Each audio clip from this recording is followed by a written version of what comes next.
Bonjour, je suis Jean-Christophe Adenau. Enchanté. Pareillement. Jean-Louis Chevalier. Voilà, vous êtes. Bonjour Naomi. Je pense que vous êtes tous présents. Bonjour madame. Très bien. Les dames d'abord. C'est la journée des dames. En plus. Alors, le suspense. Je suis la numéro 3. Ah, bien. Tadam. Pardon.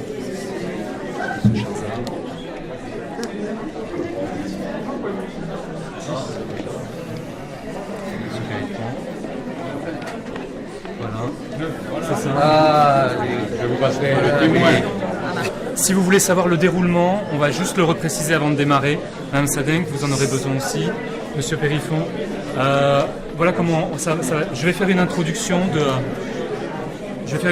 de 8 minutes à peu près. Puis ensuite, chacun de vous, dans l'ordre passage que vous venez de 8 minutes d'introduction. Monsieur Périfon, Vous avez 5 minutes.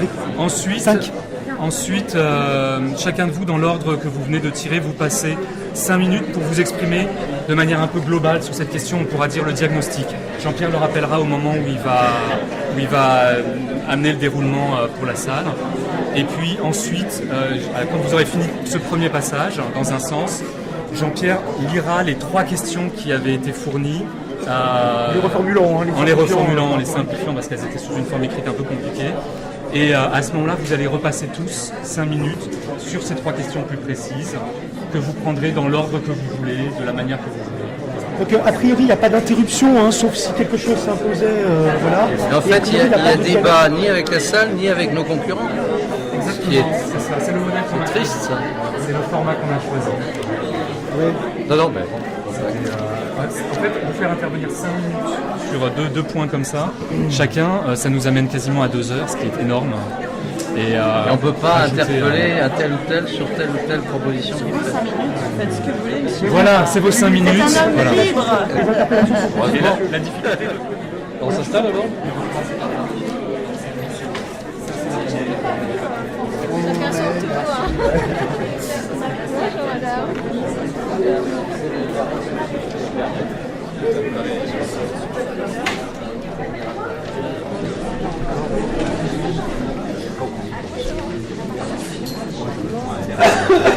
Bonjour à tous, bienvenue à toutes et à tous aujourd'hui.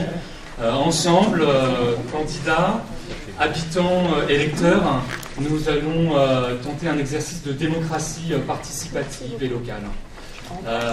C'est en effet d'ailleurs pas un organe de presse ou un parti politique qui a choisi qui a pris cette initiative d'organiser cette rencontre. Ce sont des habitants, simplement. Alors, qui sommes-nous ? Nous sommes rassemblés dans un collectif, maintenant un peu plus de 300 personnes, principalement habitant sur la colline de Belleville, donc côté 19e, un peu plus côté 20e, et puis même un peu plus loin maintenant que la colline de Belleville, avec quelques personnes des quartiers comme la place de la Réunion ou Danube, par exemple. La caractéristique de ces habitants que nous avons rassemblés, c'est d'être investis, engagés dans la vie de leur quartier, pleinement investis. Et ça se traduit de manière parfois très concrète, très simple, dans l'action dans l'espace public à travers des animations. On peut dire qu'on a décliné pour certains d'entre nous le concept de la fête des voisins, le plus qu'on a pu, jusqu'à 5 ou 6 animations festives par an, en été, en hiver, voilà, à toute occasion. Nous avons bien sûr participé pour plusieurs d'entre nous régulièrement à des conseils de quartier. C'est d'ailleurs au sein d'un de ces conseils de quartier, le conseil dit TPSF, Télégraphe Pelleport Saint-Fargeau, que nous avons débuté il y a un peu plus d'1 an, un groupe de travail, de réflexion, de façon à essayer d'avoir une dynamique constructive par rapport à ce qui nous préoccupait. Et puis nous avons évidemment assisté, participé à de nombreuses réunions avec les pouvoirs publics, que ce soit la police ou les élus, certainement plusieurs dizaines au cours de la mandature qui vient de se passer entre le 19e et le 20e. Ce que nous avons aussi en tant qu'habitants en commun, et je dirais malheureusement, ce que nous avons en commun, c'est un problème, une préoccupation, une souffrance au quotidien. Alors c'est là que je vais préciser le problème que nous voulons poser sur la table aujourd'hui. Et essayer de préciser un peu plus, essayer d'expliquer un peu plus précisément. Des rassemblements en pied d'immeuble, 10, 15, 20 maximum, individus.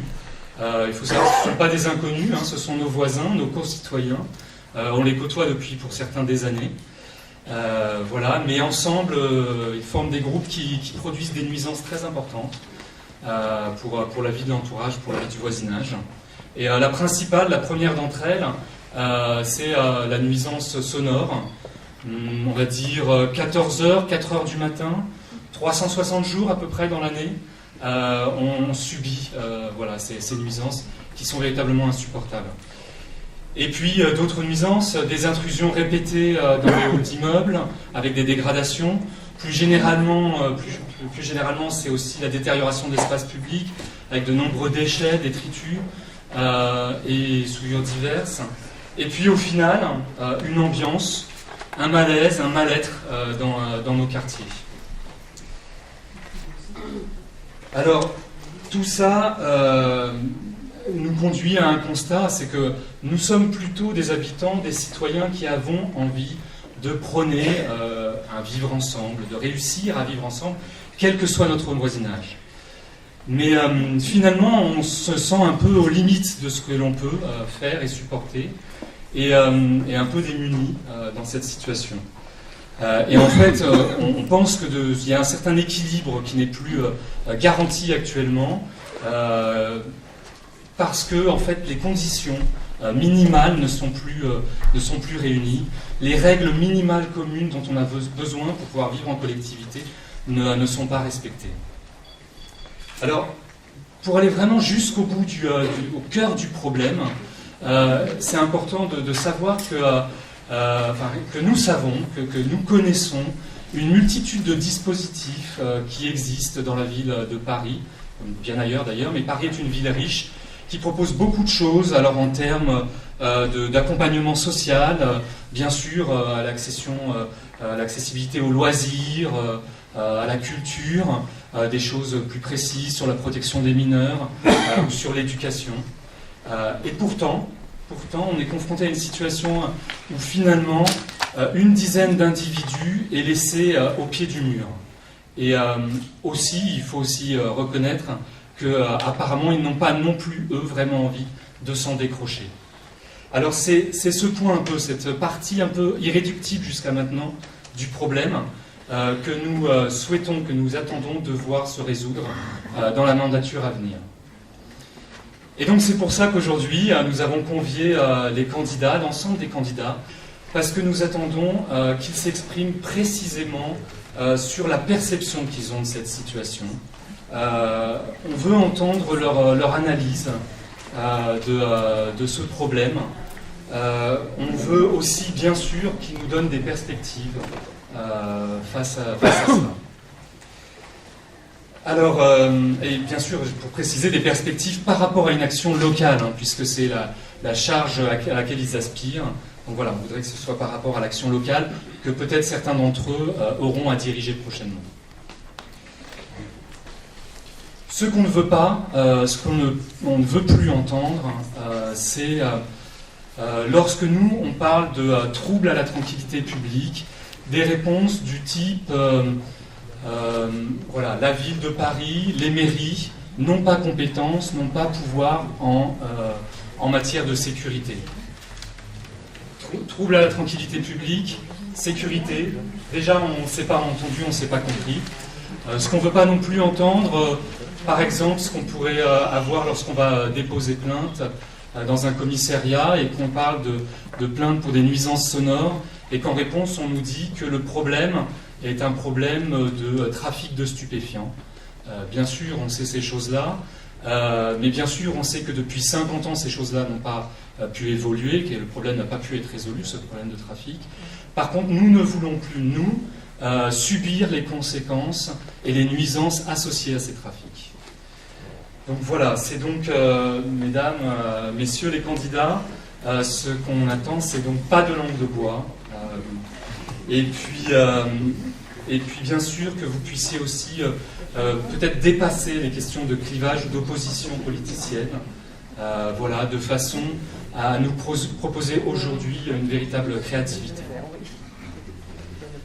Je vais passer la parole à Jean-Pierre. Il va vous donner quelques indications précises sur le déroulement de l'après-midi. Et puis ensuite, au fur et à mesure, il vous présentera les différents intervenants et candidats des listes. Voilà, Jean-Pierre, et bonne suite.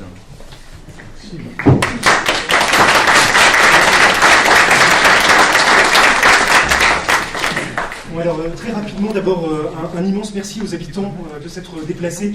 C'est un travail de longue haleine qui dure depuis plusieurs années. Un immense merci aussi aux candidats de nous avoir fait honneur à cette réunion-là. Un tout petit mot sur la liste absente, celle de la mairie sortante, simplement pour dire que nous les connaissons bien, nous avons travaillé avec eux, et que simplement, je le redis tranquillement, nous n'attendons pas de la part des candidats qu'ils fassent un bilan négatif ou positif de ce qui a été fait. Nous connaissons très bien ce bilan. Nous le connaissons très bien, dans ses qualités et dans ses manques. Ce dont nous avons besoin, c'est finalement d'autres manières de voir et peut-être d'autres solutions qui n'auraient pas émergé ni au sein du groupe des habitants, ni au sein de l'équipe de la mairie sortante. Voilà, on tenait à le dire, parce que c'est comme ça qu'on avait conçu notre affaire. L'autre chose, c'est le déroulement. Alors, nous avons souhaité que ce soit aussi peu interactif que possible. C'est un peu décevant en termes d'animation, mais nous ne sommes pas des professionnels de ce genre de réunion, c'est plus facile à gérer pour nous. Nous avons donc pensé les choses de la manière suivante. Un passage en 2 tours d'environ 5 minutes, en vous demandant donc d'être le plus concis possible. Je sais que c'est pas facile, mais déjà ça durera un certain temps.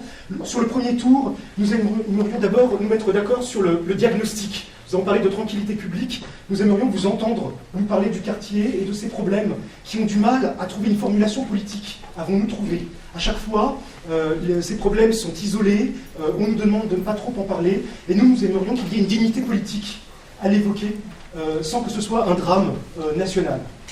Le deuxième tour de parole serait du côté des solutions que vous pourriez apporter de manière très locale. Nous entendons évidemment ce que chacun des partis prône au national, mais l'action d'un maire d'arrondissement est très limitée. Mais à l'intérieur de ces limites, nous pensons qu'il y a des possibilités. Et nous voudrions donc vous écouter. Quant à la salle, elle a donc le rôle essentiel d'auditeur. On pourra, à la fin des 2 tours, peut-être 1 ou 2 questions brièvement, si un besoin pressant se fait sentir, si quelque chose d'important n'avait pas été évoqué. Et puis surtout, une rencontre informelle à l'issue de la réunion qui permettra aux habitants d'entrer en conversation avec les différents candidats, pour ceux qui pourront rester. Voilà, donc nous avons procédé à un tirage au sort pour le passage. On peut commencer par Naomi Sadinck, ensemble pour le 20e. Je vous en prie, mesdames.